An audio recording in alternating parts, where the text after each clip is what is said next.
British వాళ్ళు విభజించు పాలించు అన్న సిద్ధాంతాన్ని భారతదేశం మీద అప్లై చేసి ఒక్కటిగా ఉన్నటువంటి హిందువుల యొక్క ఐక్యతని కులాల పేరుతో విడగొట్టేసి ఆనాడు పెట్టినటువంటి విభజించు పాలించు పద్ధతి ఎప్పటికీ కూడా మన సమాజంలో అదే నడుస్తుంది. బీసీలు, ఎస్సీలు, ఎస్టీలు అని చెప్పేసి ఈ కులాల వర్గీకరణ అంతా కేవలం హిందువులకు మాత్రమే ఎందుకు?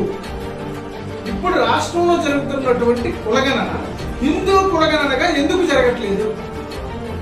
మనం హిందువులుగా ఈ విషయాన్ని అడగాల్సినటువంటి అవసరం ఉందా లేదా? హిందూ సమాజంగా మనం ఈ విషయాన్ని తప్పనిసరిగా అడగాల్సిన అవసరం ఉంది. ప్రస్తుతం ప్రభుత్వం చేపడుతున్నటువంటి కులగణన ఏదైతే ఉందో అది హిందూ కులగణనగా ఎందుకు మీరు చేయట్లేదు?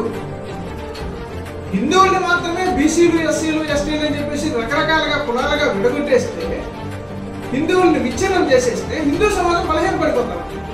సో కనుక ఇప్పుడు చేస్తున్నటువంటి కులగణన ఏదైతే ఉందో ఇది హిందూ కులగణనగా చేయాలని మనమే ప్రశ్నించాలి.